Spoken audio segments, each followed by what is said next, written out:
Prevent Connect is a national project of the California Coalition Against Sexual Assault, sponsored by the U.S. Centers for Disease Control and Prevention. The views and information provided in this web conference do not necessarily represent the official views of the U.S. government, CDC, or CALCASA. Hi, everyone. This is Tori Vandeland with Prevent Connect. On this podcast, we're joined by Haley Harold and Kevin Duffy. Haley is the coordinator of prevention for MOXA, the Metropolitan Organization to Counter Sexual Assault. Kevin is the co-owner of 5 bars and nightclubs in large university towns throughout the Midwest. Haley and Kevin discuss how they partnered to advance sexual violence prevention training in the alcohol-serving establishments Kevin owns. My name is Kevin Duffy. I, along with my business partner, Kevin Fitzpatrick, who is not on the call, we own 5 bars, college-based bars, one in Lincoln, Nebraska, one in Columbia, Missouri, and 3 of them in Bloomington, Indiana. And I am Haley Harold. I work at the Metropolitan Organization to Counter Sexual Assault in Kansas City, Missouri, and I coordinate our prevention programming. Awesome. So it sounds like you both are coming from 2 very different types of organizations. So I'm wondering how you all met and how, I know we're going to talk more about the partnership that you're in, but how did that even begin? I don't remember the exact date, but about 3 years ago, Kevin Fitzpatrick, as I said, the other owner, and I, were looking to enhance our training. We think that we did a pretty good job of normal, what we call security training, keeping underage kids out of the bar, training staff to notice signs and addressing signs of intoxication, that type of stuff. And we even bring in outside help to help us train on that. The next level of training was really in dealing with patrons that are behaving aggressively or inappropriately or just plain strange to other customers. And we employ I'd say 95% of our employees are college students, and probably half of them are women.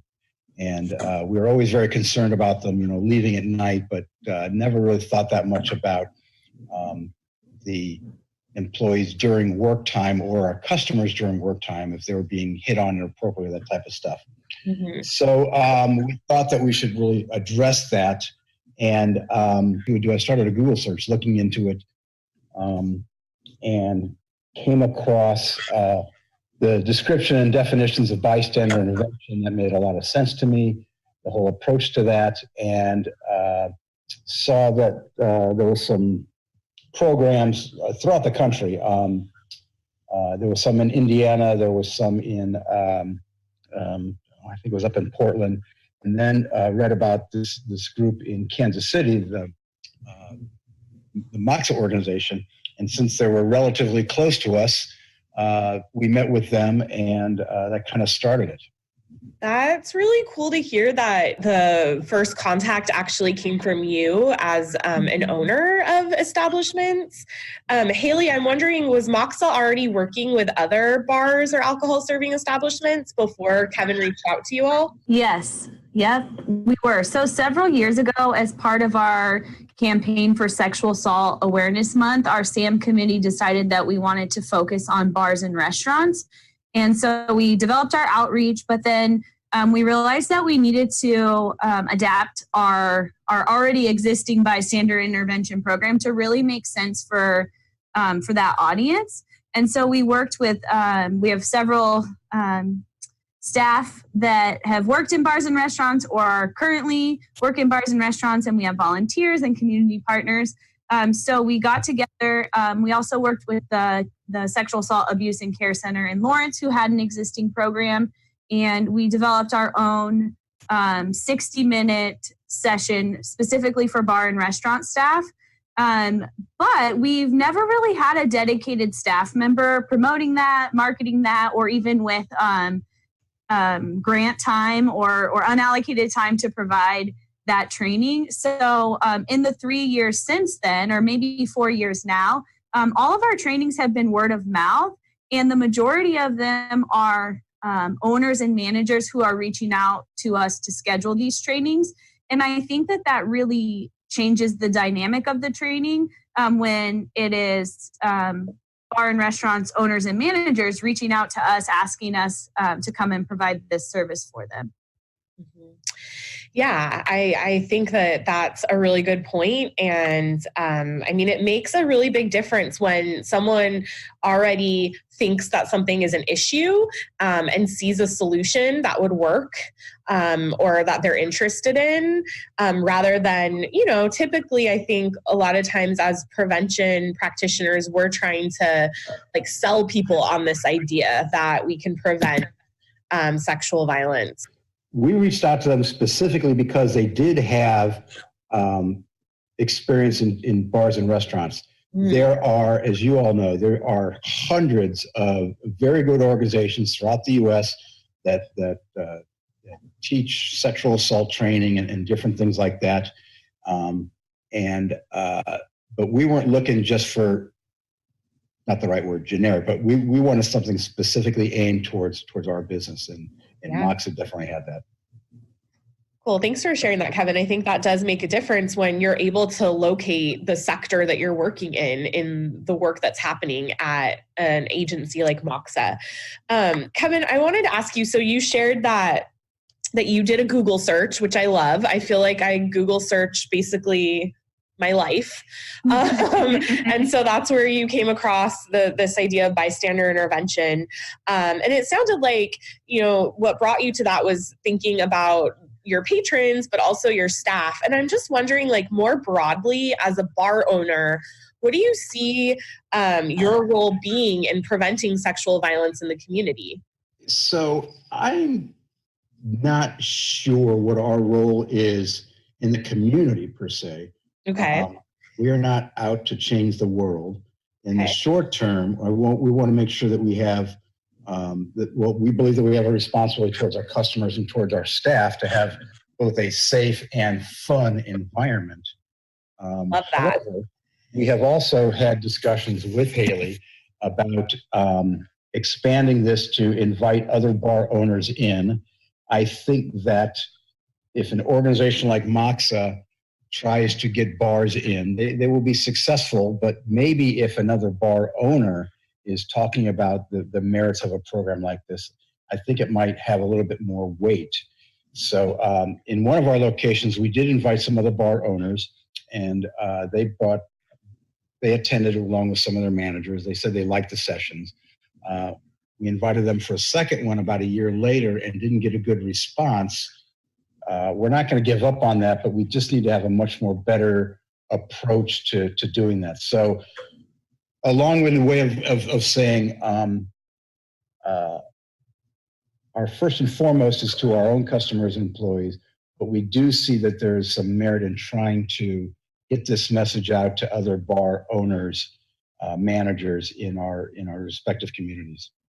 This is why I love having these conversations with folks who aren't violence prevention specialists, because Kevin, you introduced it as, I'm not sure if this is prevention, but then you went and described all the things that you're doing that are preventing sexual violence in your community and are expanding out. So I really appreciate that too, and how, yes, you want to have these safe and fun environments for your customers and for your staff, but why stop there? Why not go and reach out to your fellow bar owners, so that way when your customers leave your bar and go to the next, or leave their bar and come to yours, they're still having a safe and fun time no matter where they're at in the neighborhood or on the block or wherever all of you all are congregated at. So thank you for sharing all of that with us.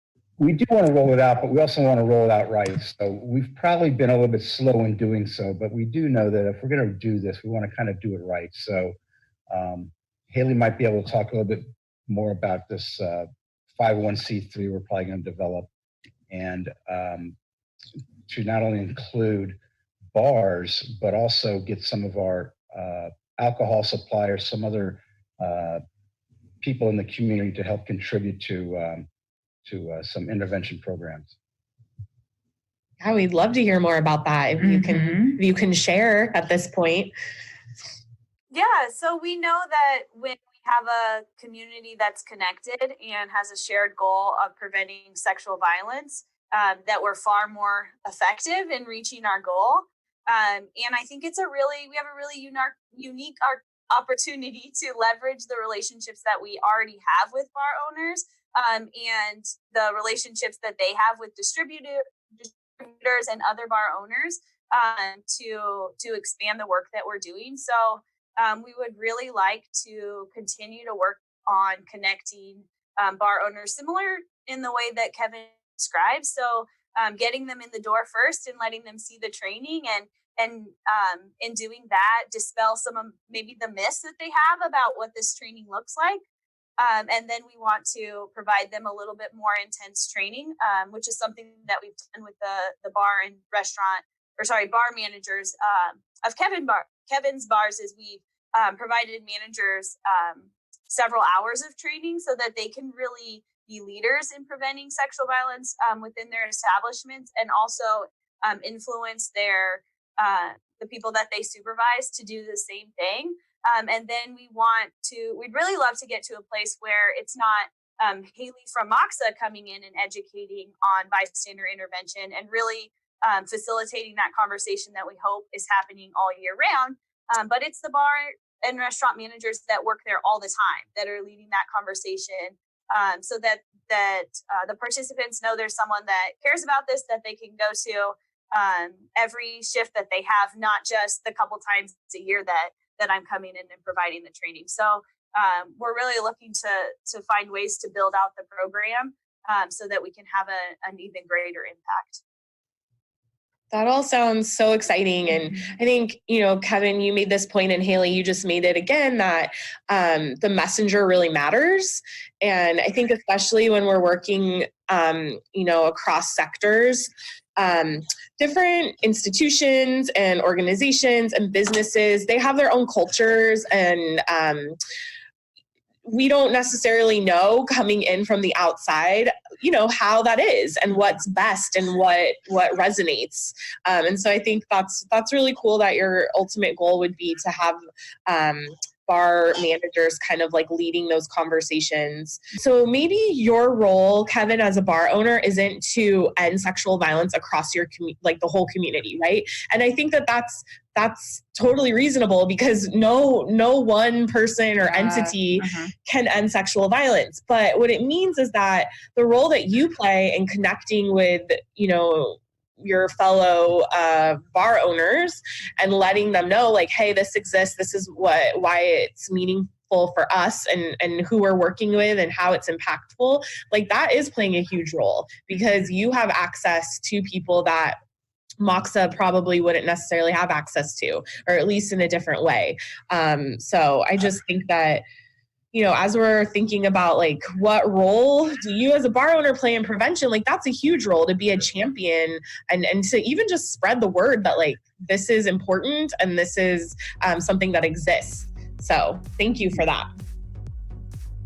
This conversation continues on the second part of this podcast, where Kevin and Haley share more about ways to involve bar owners in prevention.